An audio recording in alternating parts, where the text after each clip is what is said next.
with my mouth full. But watching football and having no worries about the outcome of the game, I'll tell you, that's a treat. Just like that pizza over there. That's a treat to watch.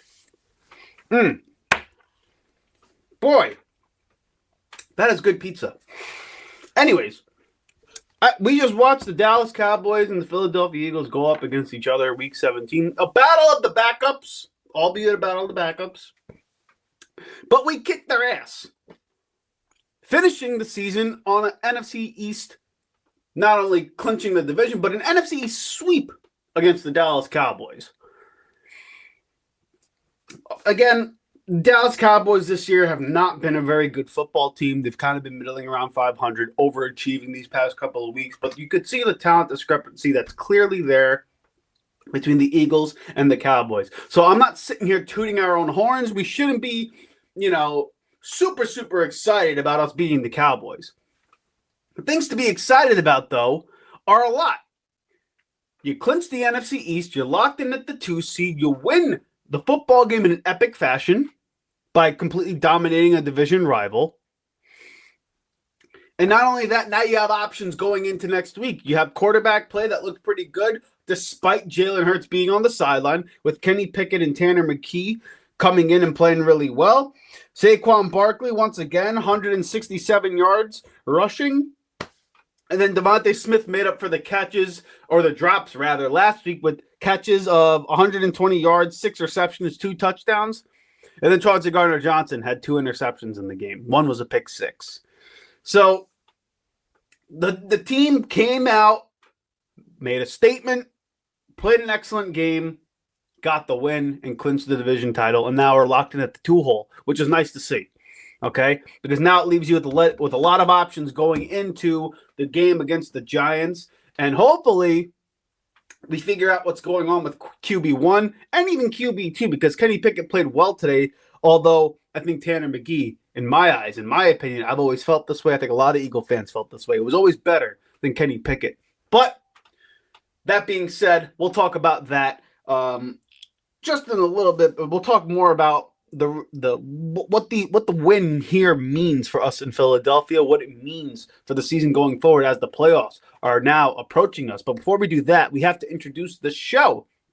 This is the Riding the Bench Eagles podcast. I'm your host, Asif Badi, and I am an Eagle fan who wants to hoist the Lombardi Trophy just as any other Eagle fan wants to. And in order to do that, I'm not a participant of the team. I don't play on the team, so the only way that I can help guide us in the right direction is by offering my opinion on this show and listening to the opinion of fans on the opposite side of this camera. And I want to create a platform where we can all express our thoughts in an open manner.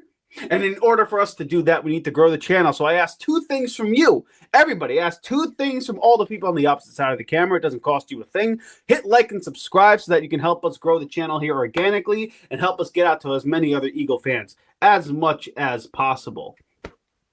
Okay. Kenny Pickett, 10 for 15, 143 yards and a touchdown today, led the team to a lot of scoring drives. I didn't really keep count on how many scoring drives he led us to, but he played well. Got the ball out of his hands quick, was really good throwing on the move, operated the offense about as clean as we could have hoped for a backup quarterback to do, and probably this was the most comfortable that I think we've seen this offense look in terms of just being able to run the routes, get the ball on time. And that's not a shot at Jalen Hurts. It's just the style of quarterback play, right? There's a reason they brought in Kenny Pickett, why they really liked Kenny Pickett. I know Kellen Moore's a big fan of Kenny Pickett. I don't mean to say that man's name so many times, but you get my point here. They brought him in for a reason. They like him as a backup, and he came in and operated the offense well. Now, he took a shot by Micah Parsons and ended up being taken out of the game, and Tanner Mckee had to step in, but he went in through 4 times, completed 3 passes for 54 yards and 2 touchdowns, 1 to Smitty, 1 to A.J. Brown. So again, the quarterback play looked pretty good, albeit against the Dallas Cowboys, whose talent is not there on the back end, especially with all the injuries they sustained and all the people they let go in free agency and the type of season that they had. So it's nothing to toot your own horn at. It's nothing that we can look at and say, like, this is something that's going forward going to be a problem for us without QB1 in the building. But regardless, it was nice for us to take care of business against a team that is lesser than us at the moment. And you went right in on home turf, made a statement, and locked yourself in at the 2 seed and clinched the division title. Nice to see. What does this mean for us going forward, though? Because now the playoff season is upon us, and we have to play a little bit of a game here in terms of resting starters and being able to get healthy at the right time here. Because like I said, no matter what you do, no matter the outcome of the rest of the games here, you're at the 2 seed, no matter what. So at least for the first 2 rounds of the playoffs, you're going to be at home. Week 18 is a game that may be inconsequential in terms of the seeding, but the record, the rushing record for Saquon Barkley is on the line. And the Philadelphia Eagles ran this man 31 times today for 167 yards. So I believe now he needs only 100 some odd yards to break the record. And it's against the New York Giants. So Philadelphia is going to have a lot of questions about whether or not they want to play Saquon Barkley because, mind you, and I'm going to look up the amount of carries the guy has right now, but that guy has a lot of mileage on the season thus far because I think he has like over 340 rush attempts right now. Yeah, right now he's got, it says 314 rushes. I don't believe that's right. I'm pretty sure it's a little bit more. He's had a lot of touches this year. No matter what we say, he's had a lot of touches this year. And I know it's one of the best offensive lines in football, probably the best running attack in football, running offensive line, etc. But hey, man, we got to think long-term here. And if the question is, do we want to go for the record right off the bat and then rest Saquon Barkley? I guess my thing is, why would we have not ran him as much as we could today so that he gets a week off next week against the Giants? Because now you know New York's going to come into next week and do everything they can to sell out against the run. That's what they're going to do. They're going to make sure Barkley does not get that rushing record. Now, maybe we're just so good and he gets the rushing record anyway. But is that worth beating him up for when the bigger thing on the line is a Super Bowl title? And also, we lost Jalen Hurts last week against Washington for a concussion. He sat out this week. Do we want to sit him out again next week against the Giants where he has 3 weeks of rest going into a playoff game? How comfortable do we all feel about sitting, once again, starters for next week? I don't know.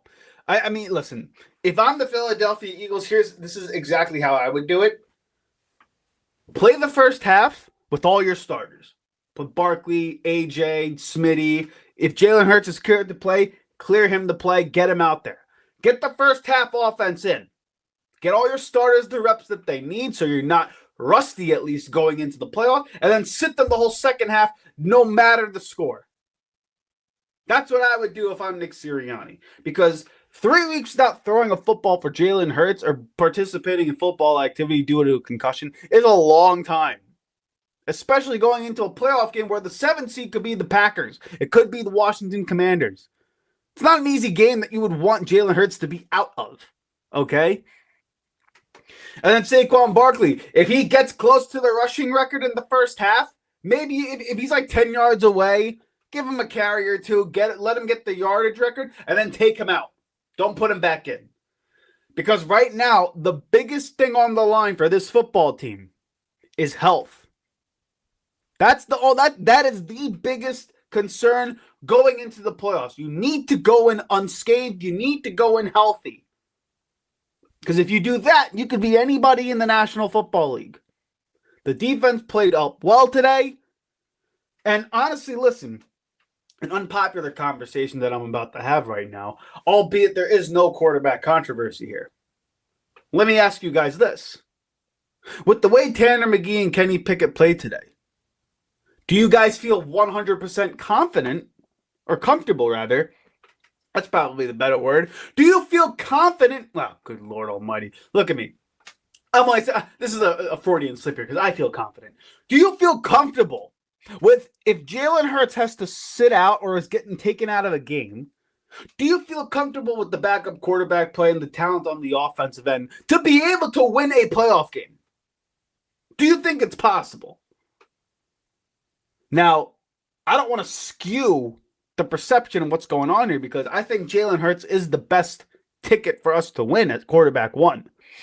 But if you're telling me Kenny Pickett came in or Tanner Mckee even, rather Tanner Mckee because I think he's better. But if Tanner Mckee had to step in and just control the game for us with Smitty and AJ and Goddard and Calcaterra and Saquon Barkley in this offensive line, you're telling me he can't operate the offense well enough for us to be able to ride the defense for a playoff game or two? I think we're in position to do so. The roster construction is such that we can go into a game and not be super scared whether or not Jalen Hurts is in the game. Now, again, if Jalen Hurts is in the game, I think our floor is the NFC title game. Genuinely. I think our floor is the NFC title game because I don't know anybody in the NFC playoff picture outside of Tampa Bay or even Detroit that can come and beat Philadelphia. I know people want to throw the Vikings out there. They want to throw the Packers and the Commanders out there, who just beat us, by the way. But albeit, we were up a lot with Jalen Hurts on the field. I think he kind of changes the dynamics in that game. There's nobody in the NFC outside of Tampa Bay and Detroit that I feel can beat Philadelphia outright. Which is why next week is so important. Because if you decide as an organization to rest all your starters and give quarterback one a break, he's going to go 3 weeks without touching a football, getting any game action. That's a long time. That's a long, long time. Do you go into next week worried about the rushing record? Do you go next week wondering if you can go play against the Giants and then not want to play spoiler? Yeah, listen. They just beat the Indianapolis Colts. They're playing for pride. They want to play and punch you in the mouth. They don't want you to get the rushing record on them. It's a prideful defense. It's a prideful front seven. So again, delicate balance going on here in Philadelphia because we won this game. The question becomes, do you rather go towards the rest side of things? Or would you rather risk the injuries to some of the key players going into the playoffs? Because you're locked in at the 2 seed. I don't know. Let me know your thoughts in the comments below because I think it's a viable question. Despite the fact that we, clinched the division and we have the rushing record on the line, our ultimate goal is a Super Bowl. And the only way to do that is to have our starters healthy. Tough balance here on trying to push for a record that's that has stood for such a long time and is a very coveted rushing record among running backs. Or do you risk it, rest your starters, and hope that you guys come in sharp right off the rip? Because you've already had slow starts no matter who's been at quarterback all year long. And that's with the reps of everybody in here.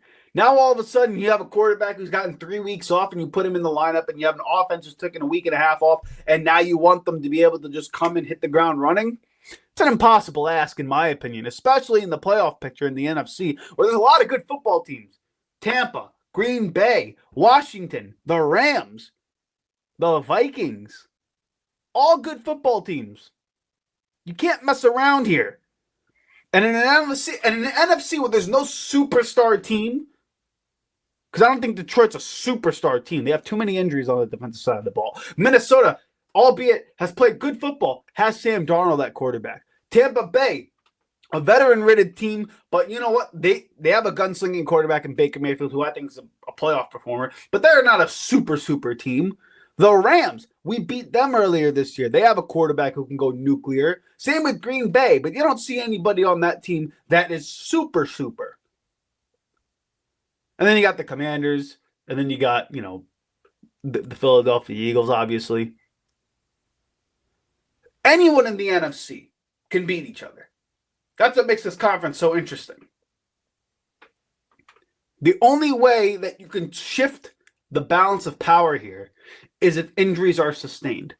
And that's the biggest question mark going into next week because do you play and push these starters to go in week 18 for a game that is inconsequential to your record overall?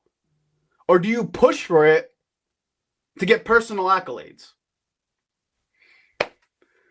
That's going to be the question going forward, but that may be for another episode.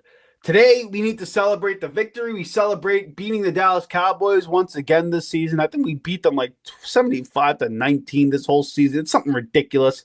We absolutely trounced them with backup quarterbacks, mind you. So Tanner Mckee and Kenny Pickett, look, they stepped right in and played just fine. Again, the Philadelphia Eagles are a good football team, and it's really fun to be a fan watching these guys going forward. And hopefully we make a really, really important decision that positions us to hoist the Lombardi Trophy. All we have to do is wait and see now. It's going to get really damn interesting. Hey! Thank you so much for watching the Riding the Bench Eagles podcast. If you want to continue to support the channel, please hit the like and subscribe button down below. Also, check us out on Instagram and TikTok at Riding the Bench Eagles Pod. We're also on Apple Podcasts, Spotify, iHeartRadio, you name it, we're on there. Thank you so much for listening, and please join us next time here at the Riding the Bench Eagles Podcast.